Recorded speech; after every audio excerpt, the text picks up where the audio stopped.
नीला जी से ज़रा पूछना चाहता हूँ चतुरंग के बारे में कि इसके बारे में थोड़ा बताएं, क्या है ये चतुरंग? चतुरंग इसे क्यों कहा जाता है, अभी व्यास जी ने तो बताया ही है जी। कि जिसमें कविता भी है, तराना भी है, सरगम भी है और तबला या पखावज के बोल भी है, और इन सारी चीज़ों को एक ताल में, ठेके में निबद्ध किया जाता है। मैं हमेशा सोचती हूँ इस घराने के बारे में, तो लगता है कि ये जो इतने क्रिएटिव लोग हैं कि उन्होंने संगीत के साथ अपने दिल के इतने सारी उमंगे उन्होंने जोड़ दिए हैं, इससे ये सारे फॉर्म्स निकले हैं, ये सारे गाने के प्रकार निकले होंगे, ऐसा लगता है। तो एक चतुरंग सुनिए जी, ये जी। देश का चतुरंग। इसमें ये चार फिर से बता दें, चार किन चीज़ों का मिश्रण है? कविता है जी तराना है जी सरगम है, मतलब नोटेशन सारेगामा का जो एक बांधा हुआ स्वरूप है, और तबला या पखावज के टुकड़े। क्या बात है। ये चारों चीज़ें यहाँ पे दिखाई देती हैं। जी।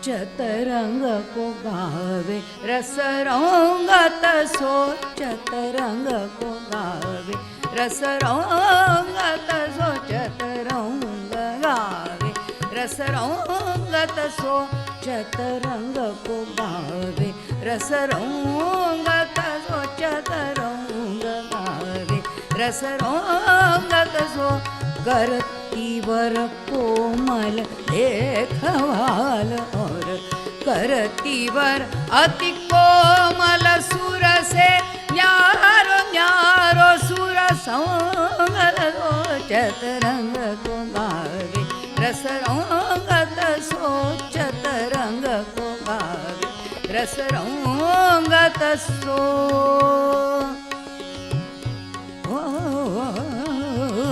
द्रे द्रे द्रे तनन द्रे द्रे तनोम तान द्रे द्रे द्रे द्रे द्रे तन द्रे द्रे तनोम द्रे द्रे द्रे द्रे तनोम द्रे द्रे द्रे द्रे तनोम तान द्रे द्रे तुन द्रे द्रे द्रे द्रे द्रे द्रे द्रे द्रे द्रे दानी, चतरंग को गावे रसरंगत सो, चतरंग गावे रसरंगत सो।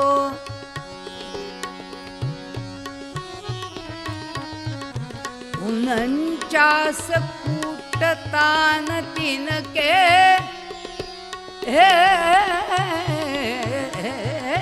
उनचास कूटतान तिनके,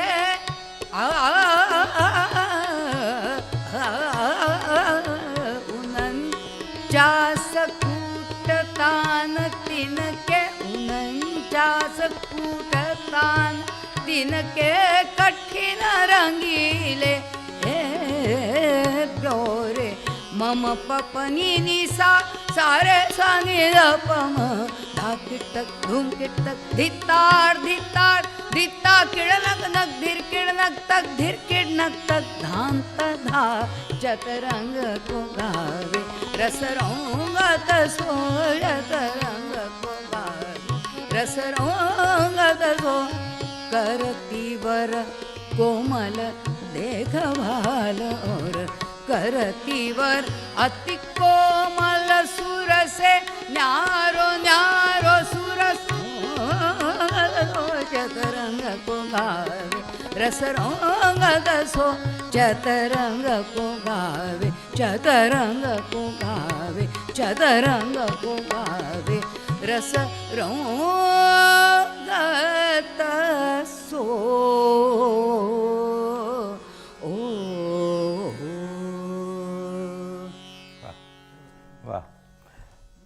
अब ये हमने सुना है कि टप्पा आपके घराने में बहुत गाया जाता है। ये टप्पा तो पंजाब का चीज़ है, ये आपके पास कैसे आया? ये शौरी मियाँ जी, इसके इनोवेटर जी, प्रवर्तक टप्पा पहले भी हो जी जी जी। तो शौरी मियाँ का गला पतला था, उनके ख्याल का इतना वज़न नहीं पड़ता था, तो उन्होंने ये सोचा कि मैं ऐसी शैली का निर्माण करूं जो शैली उनके गले के लिए शोभायमान हो, उसका कोई असर हो। गाने में सबसे पहली बात तो असर की बात होती है जी कि आप जो भी गायकी गाएं उसका असर होना चाहिए, इफेक्ट, उसका कुछ असर होना चाहिए, इस तरफ सबका ध्यान रहता था। जी। तो उन्होंने फिर पंजाब गए, पंजाबी भाषा सीखी, और पंजाब में कहते हैं कि नॉर्थ वेस्ट फ्रंटियर प्रोविंस में जो ऊँट वाले जो लोग गाना गाते थे वो उससे उन्होंने टप्पा लिया और उसको क्लासिकल रूप दिया, जी। टप्पा। उन्होंने बहुत सारे टप्पों की रचना भी की, और ये गुलाम रसूल के बेटे थे, और गुलाम रसूल के शिष्य थे मक्खन खां के शिष्य थे नत्थन पीर बख्श। तो इस तरह से ये सदारंग की परंपरा है। अच्छा, तो वहाँ से आपके यहाँ टप्पा? वहाँ से ये टप्पा ग्वालियर में आया, और ग्वालियर में इसका इतना स्वागत किया कि हर चीज़ में टप्पा है ग्वालियर में। पद भी गाएंगे तो उसमें टप्पा है। तो पहले तो एक टप्पा सुनते हैं।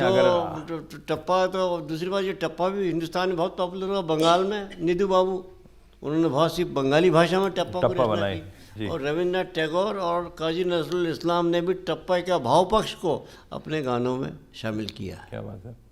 तो ये एक पहले सबसे पहले शुरू करते हैं, एक टप्पा हम लोग सुनते हैं। जरूर, जी आपको टप्पा कुछ आप क्या सुना बात सकती है। हैं? टप्पे की चाल देखिए साहब, क्लासिकल म्यूजिक में चार ऐसी शैलियाँ हैं जिसका नादात्मक भेद है। जी यदि वो सितार या सरोद या किसी भी साज पे बजाएं तो आप पहचान लेंगे ये ध्रुपद है, ये ख्याल है, ये ठुमरी है, या ये टप्पा है।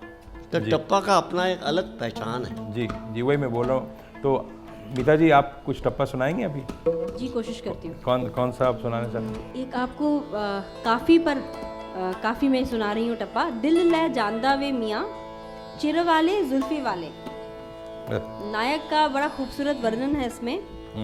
तो ये इसमें जो नायक है, जो हीरो है, उसके लंबे लंबे बाल हैं, बड़ी बड़ी जुल्फ़ें हैं, और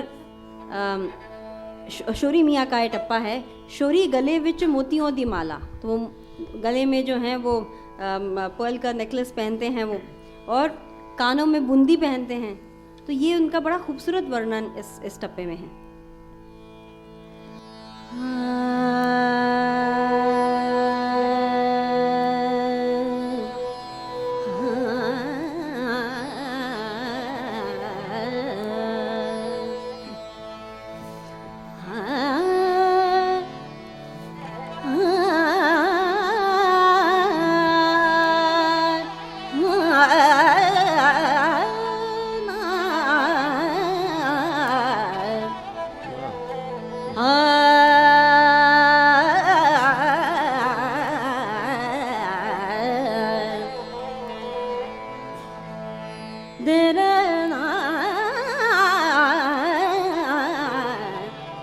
दिल ले ਜਾਂਦਾ ਵੇ ਮੀਆਂ ਚਿਰ ਵਾਲੇ ਦਿਲ ਲੈ ਜਾਂਦਾ ਵੇ ਮੀਆਂ ਚਿਰ ਵਾਲੇ ਦਿਲ ਲੈ ਜਾਂਦਾ ਵੇ ਮੀਆਂ ਚਿਰ ਵਾਲੇ जुल्फी वाले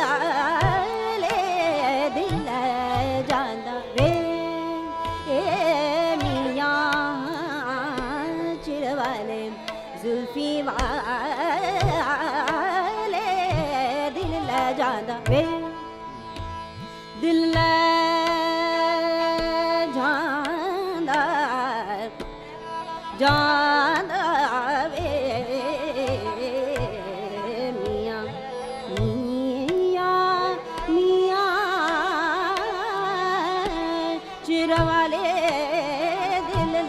ਜਾਂਦਾ ਵੇ ਮੀਆਂ ਚਿਰ ਵਾਲੇ ਜ਼ੁਲਫੀ ਵਾਲੇ ਦਿਲ ਲੈ ਜਾਂਦਾ ਵੇ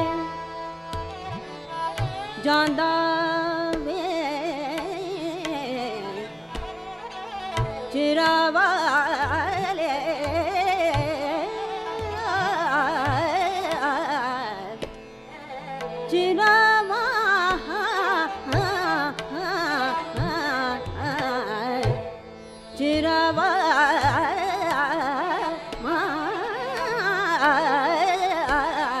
दिल ले जाना वे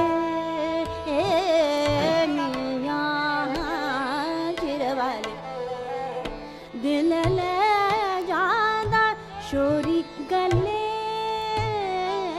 विच शोरी गले शोरी गले विच शोरी गले विच शोरी गले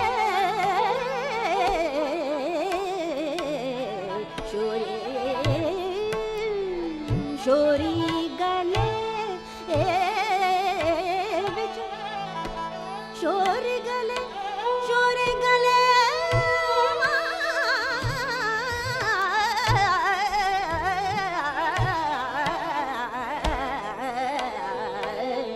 शोरी गले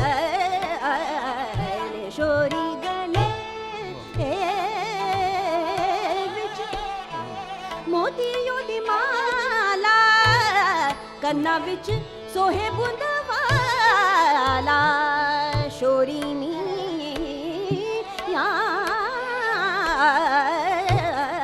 दिल ले जाना वे दिल ले जाना वे मियाँ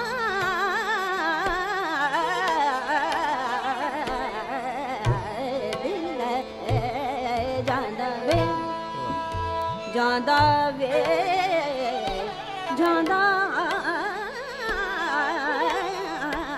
दिल ले जाना वे वे मियाँ दिल ले जाना वे दिल ले जाना वे दिल ले जाना वे क्या बात, क्या बात। बहुत अच्छा, बहुत अच्छा। पंडित जी, आप अभी टप्पा, अभी इतना सुंदर टप्पा, आपने कहा कि टप्पा हर चीज़ में है वहाँ पे, हर चीज़ में है। टप ख्याल में है, टप तराना भी है।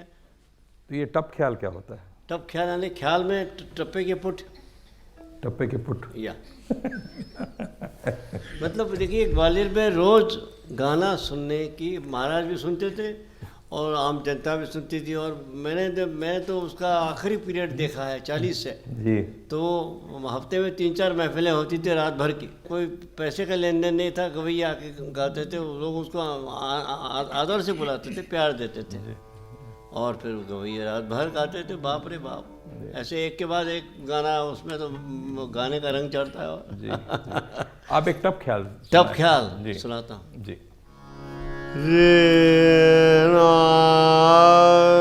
ये भूप में है,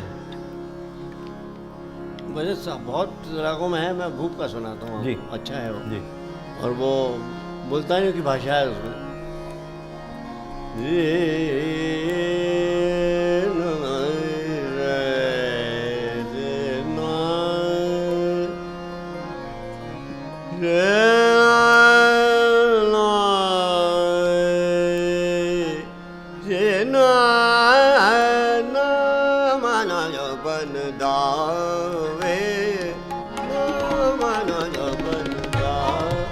नमान जो बंदा वे मियाँ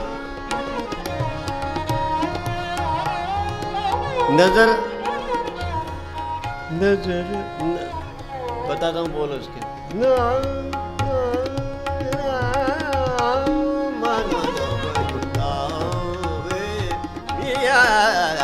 सीधी नजरा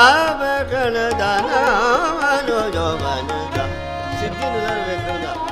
नायक नायिका से कहता है कि न मान जौवन, जौवन का मान मत कर, सीधी नजर से देख।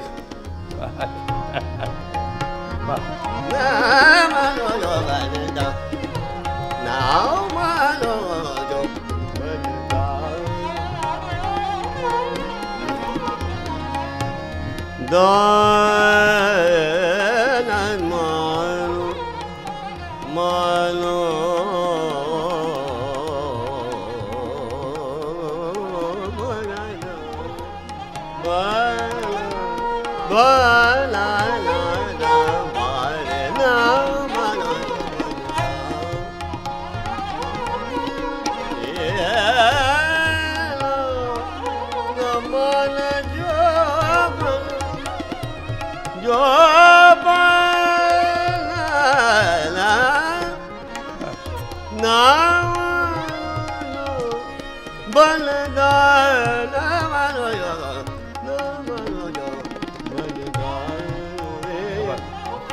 इश्क तांडा मंडी जिंदरी वे हो जारो जनदा दो मनो जो बनदा क्या बात है?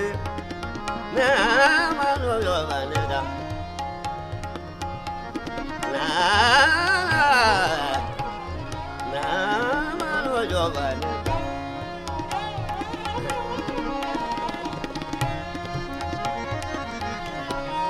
mano yo banada de ovea na mano yo banada ve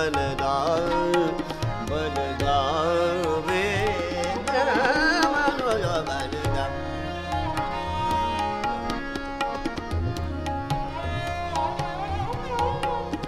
no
क्या बात है? क्या बात है? क्या वाह, क्या बात है, क्या टप्पा बात है। में सबसे जो महत्वपूर्ण बात है वो तान का दाना, दानेदार तान, बहुत मुश्किल है, खनकती हुई तान तो बहुत मुश्किल है। तब टप्पा आता है, मजा आता है। खनकते हुए तान के सिवा न ख्याल में मजा आएगा न टप्पे में या कोई भी हो, क्योंकि तान एक ख्याल का एक बहुत महत्वपूर्ण जी बिल्कुल अंग है जी उसके बगैर ख्याल नहीं बनेगा। जी जी जी। तो इस बात को आगे बढ़ाते हम पंडित जी से आपसे पूछना चाहते हैं कि आप थोड़ी देर पहले बात कर रहे थे अष्टांग गायकी की और अष्टनायिका, तो अष्टपदी भी गाते हैं आपके अष्टपदी भी गाते हैं वहाँ पे ग्वालियर में खास करके, उसके बारे में थोड़ा बताएं मुझे। वो जयदेव सिंह की बनाई हुई संस्कृत कविताएं हैं जी उसमें 8 अंतरे होते हैं, लेकिन हम क्लासिकल में एक ही अंतरे गाता है उसका, जी स्थाई और अंतरा, जी और अनेक रागों में बंदिशी की है, बंदिशी हुई है, मतलब बिठाया उन्होंने। तो मैं कोशिश करता हूँ एक नहीं अष्टपदी की मैं थोड़ा और अष्टपदी के बारे में बताऊंगा कैसी निर्माण हुई, जी बताइए प्लीज, क्यों निर्माण हुई। बताइए। ये हमारे परदादा जी संस्कृत के विद्वान थे, तो उनसे वो संस्कृत श्लोक सीखते थे। तो उन्होंने हद्दू खां साहब से एक निवेदन किया कि गाने में जो सुलभ संस्कृत के पद हैं वो स्वामी जयदेव के हैं। जी गीत तो गोविंद खां साहब ने कहा कि आप उसका चयन कीजिए। उन्होंने चयन किया और फिर उसका उन्होंने ख्याल अंग से निर्माण करवाया अपने शिष्यों से, पंडित वासुदेवराव जोशी, बड़े बालकृष्ण हुआ, बाबा दीक्षित, उसके बाद में शंकर पंडित जी और निसार हुसैन खां साहब ने अष्टपदियों का निर्माण किया। तो इसी कारण अष्टपदी ग्वालियर घराने में ही गाई जाती है और कहीं और वो विलंबित ख्याल में दुरुस्त ख्याल में जी। और ठुमरी रूप में भी, और उसमें टप्पे का पुट भी है। सब तरह की अष्टपदियाँ हैं जी मगर उसमें सिर्फ दो या तीन अंतरे होते हैं। ज़्यादा लेने से तो वो पोएटिक रिसिटेशन हो जाएगा। जी जी और इसको ख्याल अंग से जैसा ख्याल गाते हैं वैसा अष्टपदी गाते हैं। जी, आप वही- उसको सुनिए आप। जी वो एक भैरव में है, माधवे सखी माधवे, जी मैं गाता हूँ।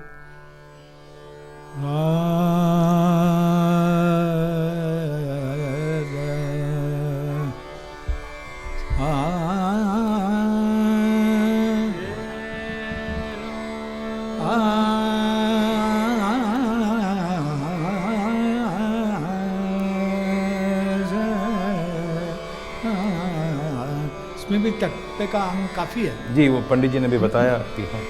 माधवे सखी माधवे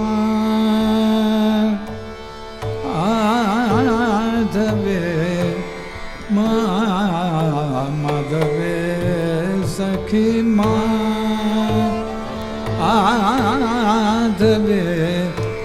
कुरुमानिनी मान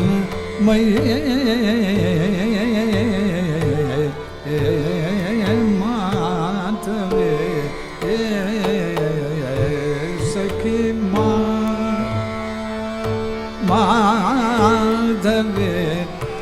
कुरुमानिनी मान माधवे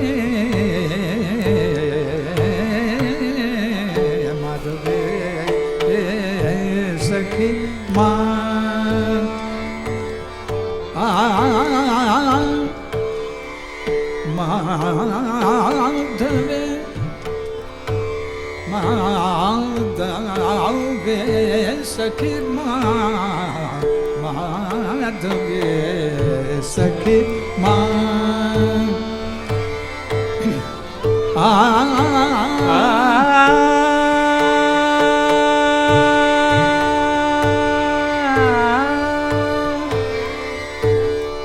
ताल फलादपि गुरुमति सरसं किं विफले पुरुषे कुचकलशं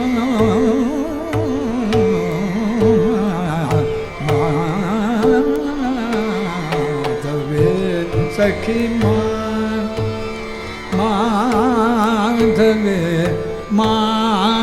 सखी माधवे सखी माधवे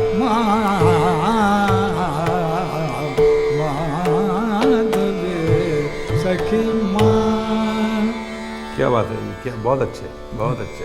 अलग ढंग के, अलग, ये बिल्कुल ग्वालियर में ही खाली गाते हैं। मेरे ख्याल से कहीं सुनी नहीं मैंने। जी जी। तिरवट क्या चीज़ है?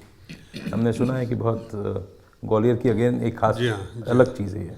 त्रिवट की विशेषता ये है कि उसके बोल जो है ये पखावज के बोल होते हैं। ध्रुपद से आई है, पखावज के बोल। लेकिन ये आई कहाँ से? आई कहाँ से? एक अलग से रचना बनाई गई। ऐसे थे कि अलग तरीके की रचना, इसको आप देखिए, अलग तरह की रचना है। इनका जीव इतना ज़्यादा बड़ा नहीं होता है, लेकिन एक विविधता दर्शाने के लिए एक अलग एक चीज़ है। इससे निर्मित ये हुई जिसे पखावज के बोलों के साथ, और है तो वैसे तीन ताल जप ताल इस तरह की बंदिशें हैं ये, लेकिन उसका गाने का ढंग जो है ये पखावज के बोलों के साथ लेकर, पखावज के तबले के, और उन्हीं को बोलों को लेकर इसका विस्तार होता है, और उसमें लयकारी भी होती है। तो एक लयकारी की बंदिश है और इसी तरह उसका विस्तार होता है। और कभी कभी ये इतने तेज़ गति में भी लयकारी होती है तो it's a kind of tongue twister also. Is it? तो वो एक बड़ी एक सुंदर सी एक परिणामकारी एक चीज़ बन जाती है। आपको कुछ याद है अभी? हाँ हाँ, ग्वालियर घराने में तो त्रिवेट तो है ही है। जी। रे ना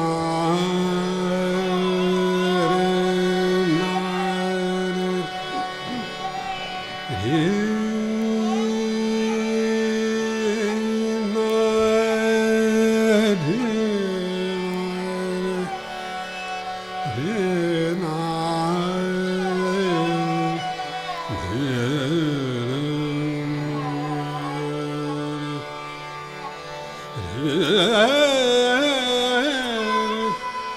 रे रे ना रे रे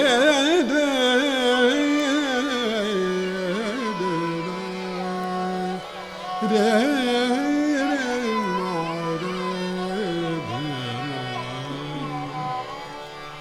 धिरगिड़ तक धे धीना धीना ते तेना धिरगिड़ तक धे क्या बात, धीना वाह। धिरगिड़ तक धे धीना धीना ते तेना धिरगिड़ तक धे धीना धीना ते तेना धीना दे धीना दे धीना धीना ना तुम ताना दे धीना दे धीना धीना ना तुम ताना गुरु को ध्यावे तब वेद पावे गुनी गुरु को ध्यावे तब वेद पावे गुनी धिरगिड़ धिरगिड़ धी दीना धगड़ थगड़ थग तो ना धिरगिड़ धी धीना धीना ती तीना धिरगिड़ तग धे धीना धीना ती तीना धिरगिड़ तग धे धीना दे देना तेना दे देना धिरगिड़ तग दे देना देना ते तेना धिरगिड़ तग दे देना देना ते तेना धिरगिड़ तग दे देना। क्या बात, वाह। अब ये तीन ताल में बंदिश है, लेकिन इसके बोल धीना धी धीना तीना जब ताल बज रहा है, क्या बात, वाह। धीना धिरगिड़ तग दे देना धीना ते तेना धिर द्रुत मध्य विलंबित और द्रुत मध्य विलंबित और ताल काल समविषम को ताल काल समविषम को कंठ भरन कर दिखावे सुधमत तब बड़ो गायक कहावे धिरगिड़ धिरगिड़ दे देना नगड़ तगड़ तग तू ना धिरगिड़ दे देना देना दे देना धिरगिड़ तग दे देना। और उसमें जो कवित है वो भी कितना सटीक है, ताल से ही संबंधित है। जैसे अंतरा द्रुत मध्य विलंबित और ताल काल सम विषम को, ये सब ताल से संबंधित है। ताल काल सम विषम को, सम विषम को, तो ये है द्रुत मध्य विलंबित और ताल काल सम विषम को कंठ भरन कर दिखावे सुधमत तब बड़ो गायक कहावे। क्या बात, वाह वाह। तो इस तरह की बंदिश भी है। The convergence of poetry, rhythm, beautiful. Dhina ते तेना धीना धी धीना धी धीना धीना ना तुम गुरु को ध्यावे तब वेद पावे गुनी गुरु को ध्यावे तब वेद पावे गुनी। वेदों का अभ्यास भी गुरु के बिना संभव नहीं है। एक तरह की धिरगिड़ धिरगिड़ धिरगिड़ धिरगिड़ धिरगिड़ धिरगिड़ तग धी दीना धीना ती दीना धिरगिड़ तग धी दीना। अब इसका विस्तार भी इन्हीं बोलों के साथ होगा। जी, सुनाए तो। और लयकारी में धीना धे धीना तीना धे दीना धीना धी धिरगिड़ तग धी धीना धी दीना तीना धी दीना धीना धिरगिड़ तग धी धीना धी दीना तीना धी दीना धीना धी दीना तीना धी दीना धिरगिड़ धिरगिड़ धिरगिड़ तग धी दीना धीना धी दीना धिरगिड़ तग धी धीना धी दीना नी धी दीना धी धी दीना तीना धिरगिड़ धिरगिड़ धिरगिड़ धिरगिड़ तग धी दीना धी दीना धी दीना धी दीना तीना धी दीना दीना धिरगिड़ तग धी दीना धीना धी तीना धिरगिड़ तग धी धीना धी दीना तीना धी दीना धीना दीना दीना धी दीना धीना दीना धी दीना धिरगिड़ तग धी दीना धीना धी दीना धिरगिड़ तग धी दीना धीना धी दीना धिर धी दीना धीना धी दीना धिरगिड़ तग धी दीना धीना धी दीना धिरगिड़ धी दीना धीना धी दीना धिरगिड़ धी दीना धी दीना धी दीना धिरगिड़ तग धी दीना धीना धी दीना धी दीना धीना धी दीना धी दीना धी दीना धीना ना तुम दाना गुरु को ध्यावे तब वेद पावे धिरगिड़ धी दीना नगड़ तगड़ तग तो ना धिरगिड़ धी दीना धीना धी दीना धिरगिड़ तग धी। बहुत खूब। धीना धी दीना धिरगिड़ धिरगिड़ तग धी दीना धीना धी दीना धी दीना दीना धी दीना धी दीना धी दीना दीना ना तुम ताना गुरु को ध्यावे तब वेद पावे धिरगिड़ दीना नगड़ तगड़ तो ना धिरगिड़ धी दीना क्या बात है, बहुत बहुत द्रुत मध्य वीला विधा और ताल दान समवेश मको कांड भजन कर दिखावे तब नर्तम बड़ गायक कहावे धीर धीर धीर धीर नर तर तू ना धीर दे देना देना दे देना धीर दे देना देना ते ते ना धीर दे देना ते ते धीर दे देना।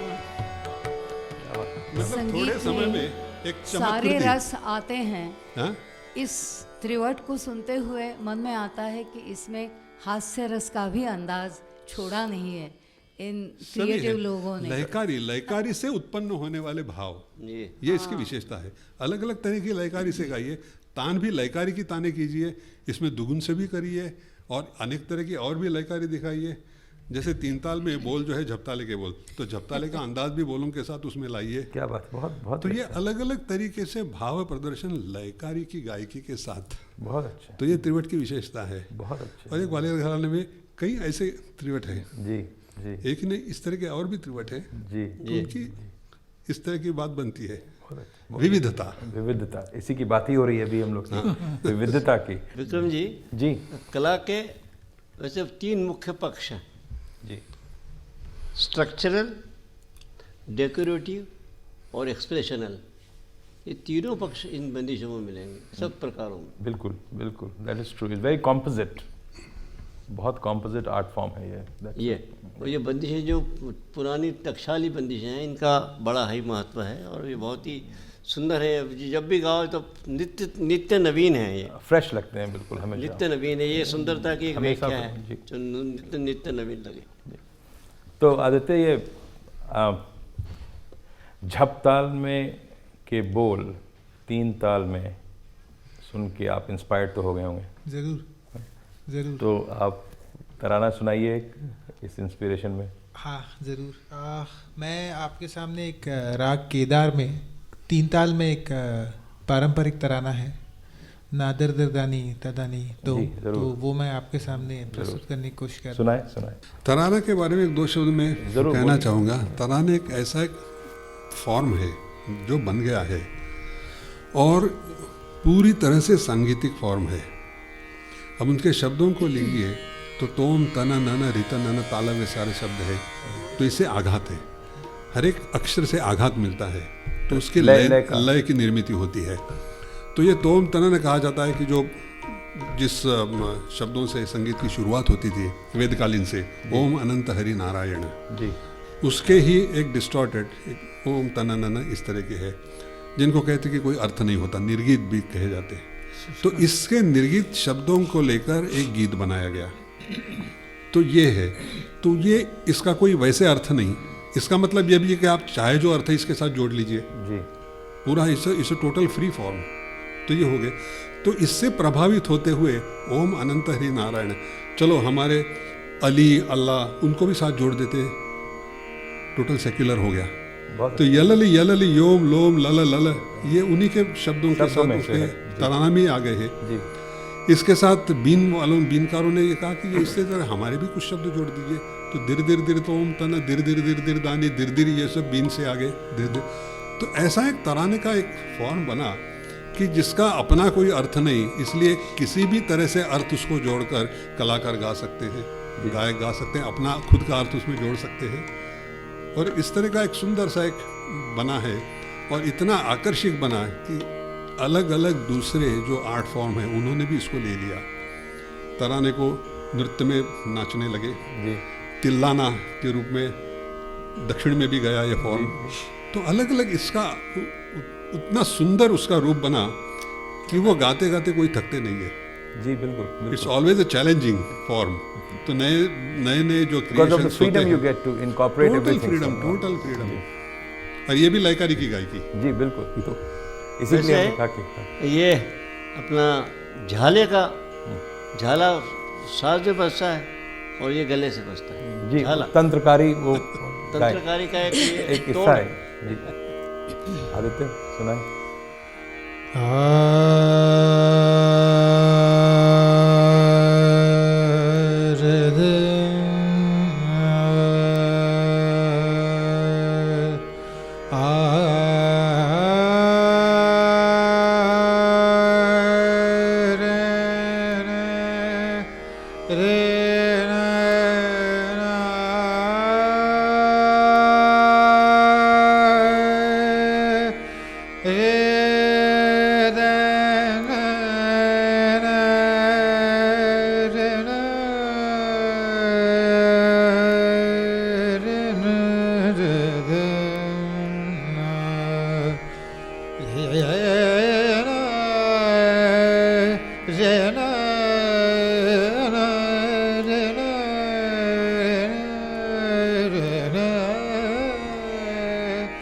O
de na ta na na de re ta no ta na de re ta da re da ni dim de re na dim da da re ta re da ni no de da ni da da ni do pa na na de da ni da da ni do na de da ni da da ni do pa na na de da ni da ni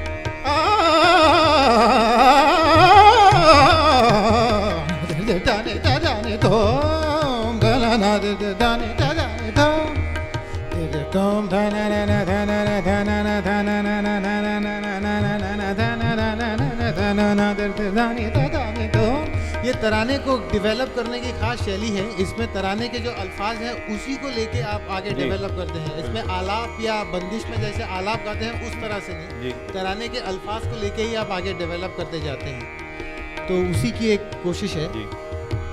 तुम da na na na der der तुम da na na na der der der der der der der da na na na na da na na da na na da na da na da na na da na na na da na na da ni da da ni तुम da na na der dam der der तुम da na na na der der dim da na na na da na na da na na da na na na na na na na na na na na na na na na der der da ni da da ni तुम da na na der dam da na na da na na da na na da na na na der der dim da na na na da na na da na da na na na der der da ni da da ni da da ni da da ni da da ni do da na na der der da ni da da ni do da da ni do da da ni do da na na da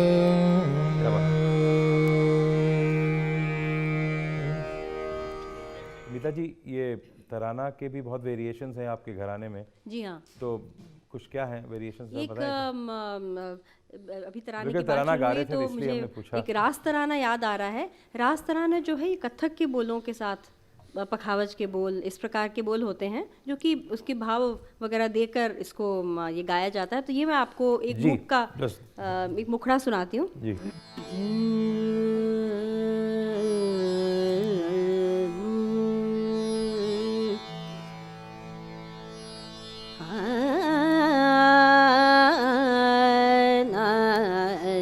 तिरकिट ता ता तैया ता थैया तिरकिट ता ता थैया ता थैया तिरकिट ता ता ता थैया तिरकिट ता ता थैया ता थैया ता थैया तो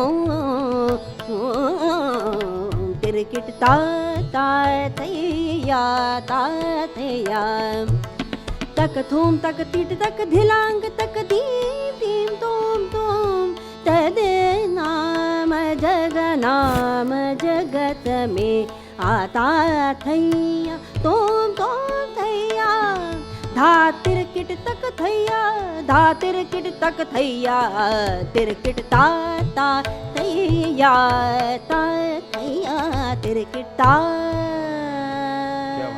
क्या बात है, वाह वाह। और हमने सुना है कि इस घराने में ठुमरी भी बहुत गाई जाती है। जी। ठुमरी के बारे में, क्योंकि आपके यहाँ तो भैया भैया साहब साहब गणपत राव जयराव सिंधिया के पुत्र थे, जी, मगर वो उनका हारमोनियम में बहुत बड़े योगदान है। हारमोनियम में वो इस तरह से हारमोनियम बजाते थे कि उसमें मीण की दर्शिता होती थी, ऐसा लोग कहते हैं। मैंने तो उनको सुना नहीं, मगर पिताजी उनकी बहुत तारीफ़ करते हैं। और मैंने उनके एक शिष्य को मेरे साथ बजाया था, तब मैंने देखा कि ये स्वरों में ऐसा कुछ ये करते हैं कि जैसे मीण का लगता है कि मीण ले रहे हैं, कि हारमोनियम तो कट नोट है, उसमें तो नोट कट जाता है, मगर उसमें इस तरह का उनका टेक्निक था। तो उनका हारमोनियम, उन्होंने बहुत बड़ा हारमोनियम बनाया था, वो उस पर ही वो सारा काम करते थे। उन्होंने बोल बनाव के ठुमरी के वो प्रवर्तक माने जाते हैं, इनोवेटर। तो उनको ग्वालियर से निष्कासित कर दिया था, तो वो ग्वालियर में कम रहते थे और ज़्यादातर वो बनारस, पटना, गया इधर रहते थे। सुना है कि उन्होंने एक ठुमरी बनाई थी महाराज जब माधव महाराज जब विदेश गए थे ऑपरेशन करने के लिए, इलाज के लिए गए थे, तो उन्होंने वो गैरी माधव सैया विदेश गए। ये बोल बनाओ की ठुमरी है। ये आप 2 लाइन सुना सकते हैं? जी, मैं गैरी कोशिश माधव करती हूँ। सैया। इसके अलावा उन्होंने काफ़ी बंदिश की ठुमरियाँ भी बनाई बंदिश हैं। की ठुमरियाँ बनाई, उनका सुघर पिया उनका नाम था। अच्छा। बंदिश की ठुमरी। लेकिन ये गैरे माधव की, because it's an incident connected with real persons life, Yeah. बहुत इंटरेस्टिंग है, यू नो।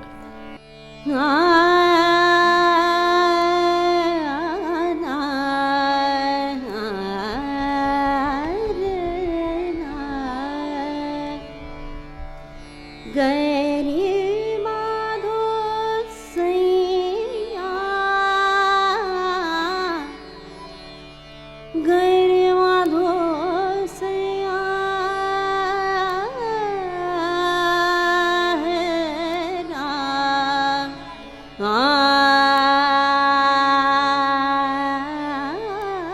रे ना गैरी माधो सैया,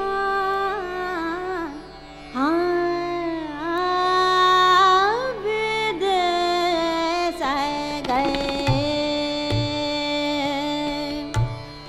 गैरी माधो सैया,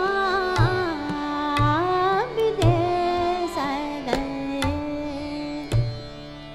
गैर माधो सैया, सैया रे विदेश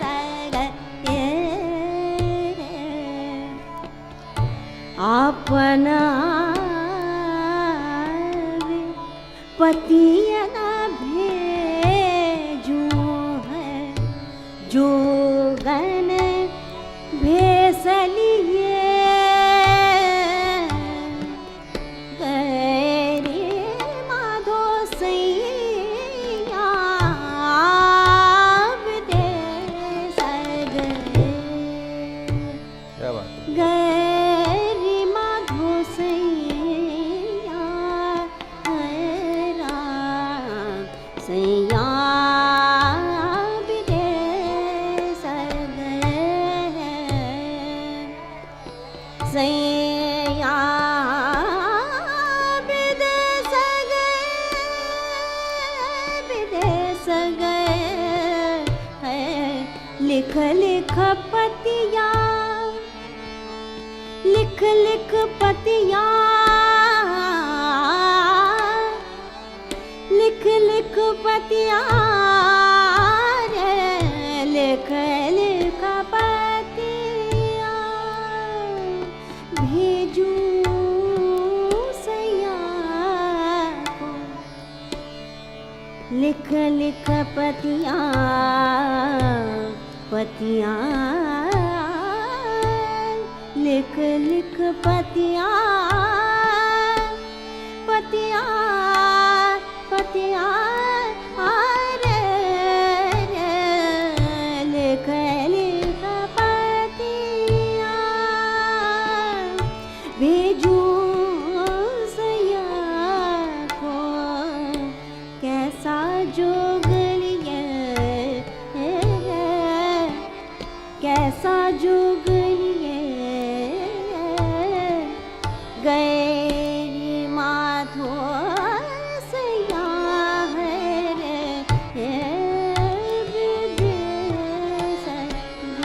क्या बात है, वाह वाह वाह। एक बात मैं कहना चाहूँगा कि जब उसकी चर्चा की है, वो उसका कम से कम उल्लेख किए बगैर ग्वालियर की चर्चा पूरी नहीं होगी। जी वो यानी ग्वालियर में जो संगीतज्ञों का जमावड़ा था, अलग अलग तरह के संगीतज्ञ थे, बीन वादक, सरोद वादक, पखावज वादक, गायिकाएँ, ध्रुपद गायक और ठुमरी गायक।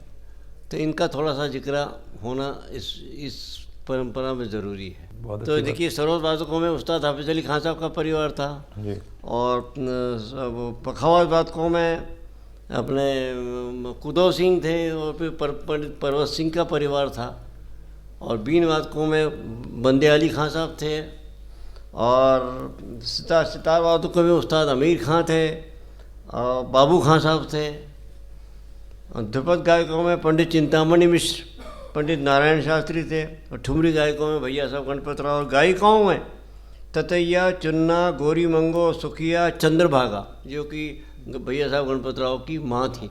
वाह। वो इतना बड़ा परिवार, सब ये इसके तो और भी नाम है, सरंगी वादक थे बहुत बड़े बड़े। आखिर में मैं सबसे इम्पोर्टेंट बात जो ग्वालियर की कंट्रीब्यूशन है संगीत में, भारतीय हिंदुस्तानी शास्त्रीय संगीत में, वो है कि शिक्षा के माध्यम से उन्होंने संगीत का बहुत प्रचार हुआ। महाराष्ट्र वगैरह में तो हुआ ही, और इसमें पलुस्कर जी का बहुत बड़ा हाथ है। जी हाँ। और दूसरा कि संगीत को राष्ट्रीयता से जोड़कर, नेशनलिज्म से जोड़कर उन्होंने इंडियन नेशनल कांग्रेस में भी गाया। बहुत सारी वाक़याएँ हमने पढ़ी है कि he played a very seminal role in using music as a medium for explaining nationalism. तो मैं इस पर थोड़ा बात करना चाहता हूँ आपसे। हाँ, ये पंडित विष्णु दिगंबर पलुस्कर जी की दूरदर्शिता ही थी कि जिन्होंने संगीत को एक सामाजिक उत्थान के लिए उसका एक माध्यम बनाया, और संगीत के माध्यम से ही एक राष्ट्रीयता, जैसे आपने कहा, कि उसको भी जोड़ लिया संगीत को। तो ये बहुत बड़ा योगदान उनका है। जी 1901 में लाहौर में गांधर्व महाविद्यालय की स्थापना, ये एक बड़ा एक मील का पत्थर जैसी घटना ये संगीत के इतिहास में और संगीत शिक्षा के इसमें थी। संगीत शिक्षा में गुरु शिष्य परंपरा एक वो सदियों से चली आ रही, तो उसमें एक संख्या का एक निर्बंध रहता था।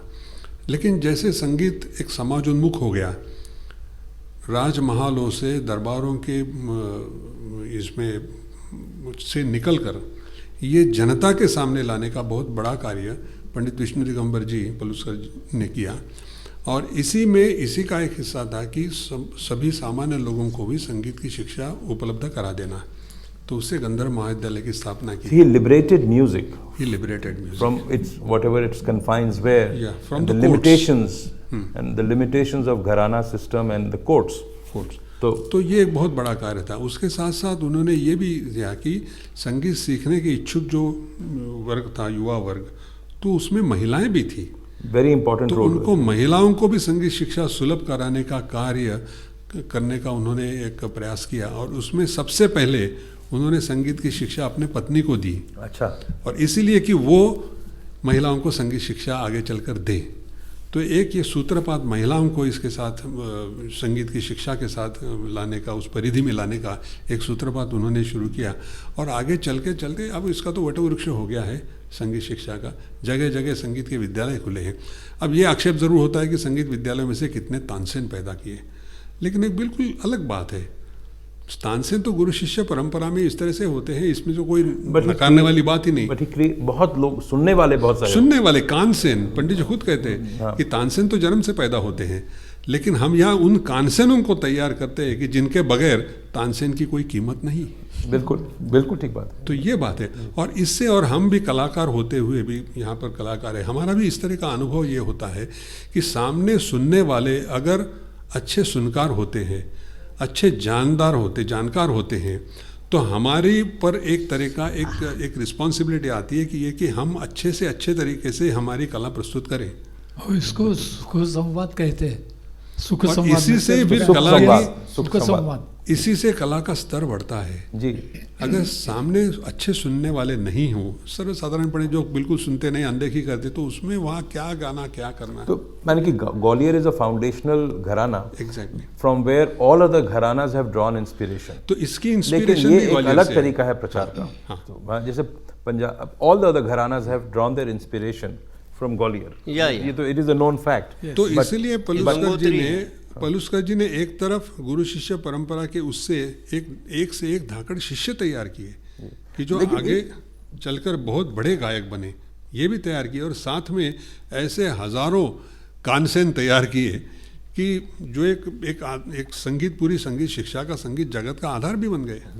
लेकिन संगीत के प्रचार के लिए उन्होंने संतों के रचनाओं का आधार लिया और उसको रागों में ढालकर प्रचार की। ये बहुत इंटरेस्टिंग बात है पलुस्कर जी की। सामान्यों में जाने का एक रास्ता उन्होंने संतों की जो एक वाणियाँ थी, तो उनको चुना और उनके माध्यम से जन सामान्य में पहुंच गए। वो उनकी भजन तो सारे भजन इतने फेमस, डीवी पलुस्कर जी तो सब उसको बहुत वैष्णव जन। आप एक भजन सुनाएं। तो ये जो है, अब वैष्णव जन की आपने बात चलिए, तो महात्मा गांधी जी से पंडित विष्णु दिगंबर पलुस्कर जी का बड़ा एक घनिष्ठ परिचय हुआ करता था।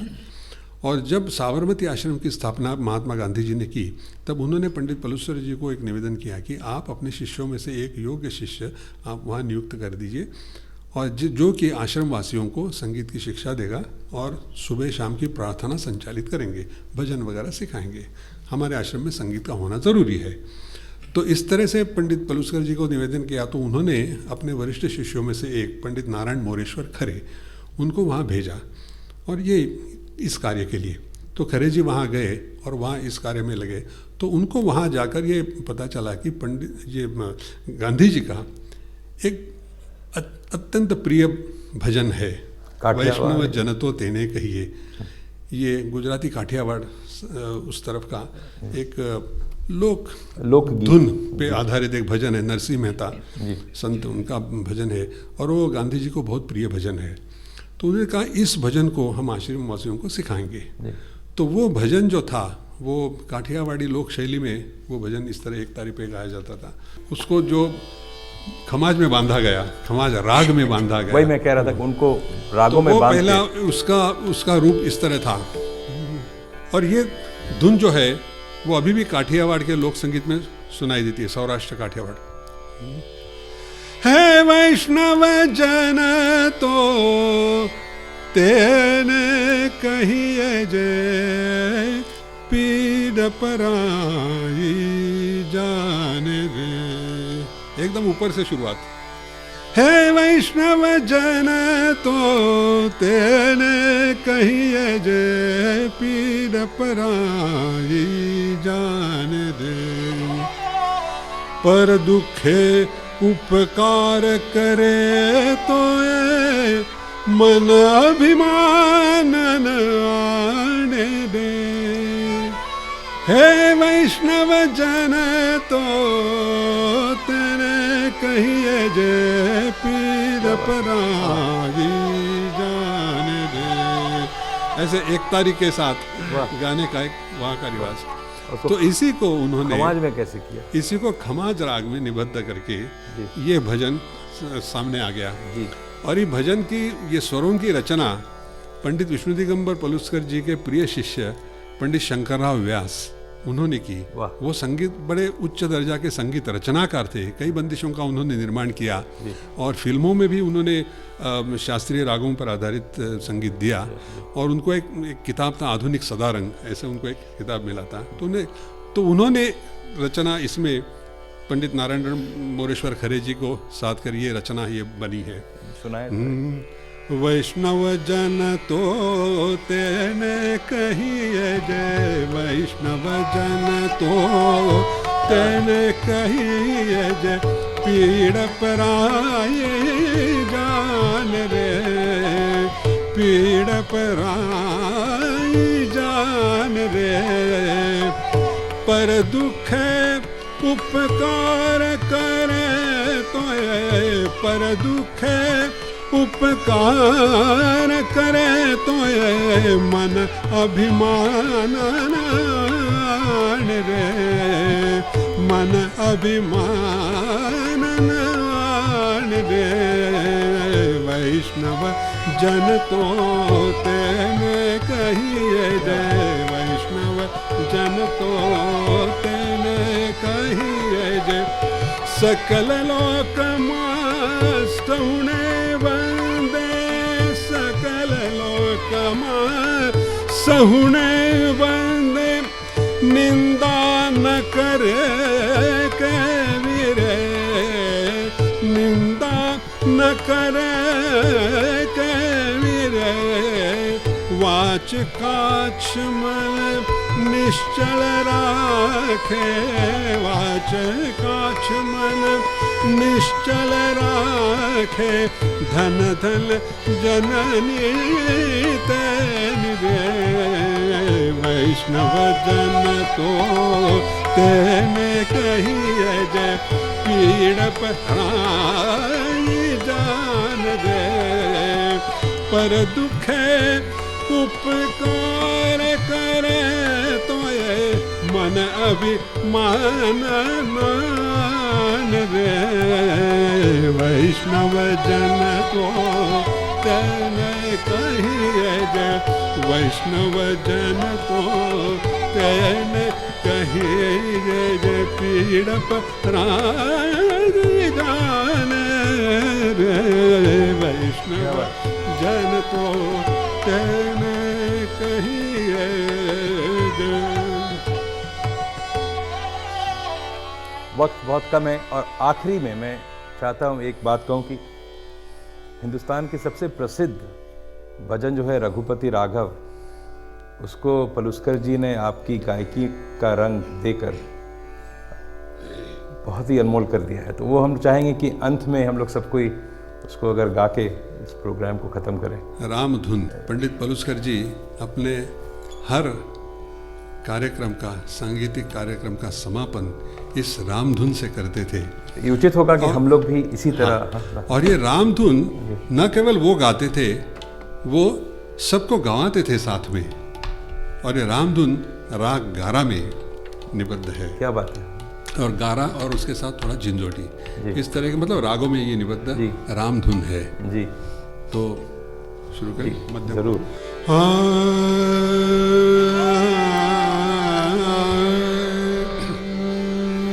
रघुपति राघव राजा राम, पतित पावन सीताराम। रघुपति राघव राजा राम, पतित पावन सीताराम। रघुपति राघव राजा राम, पतित पावन सीताराम। रघुपति राघव राजा राम, रघुपति राघव राजा राम, पतित पावन सीताराम। पतित पावन सीताराम। रघुपति राघव राजा राम, पतित पावन सीताराम। रघुपति राघव राजा राम, पतित पावन सीताराम। रघुपति राघव राजा राम, पतित पावन सीताराम। रघुपति राघव राजा राम, पतित पावन सीताराम। रघुपति राघव राजा राम, पतित पावन सीताराम। रघुपति राघव राजा राम, पतित पावन सीताराम। रघुपति राघव राजा राम, पतित पावन सीताराम। रघुपति राघव राजा राम, पतित पावन सीताराम। रघुपति राघव राजा राम, पतित पावन सीताराम। रघुपति राघव राजा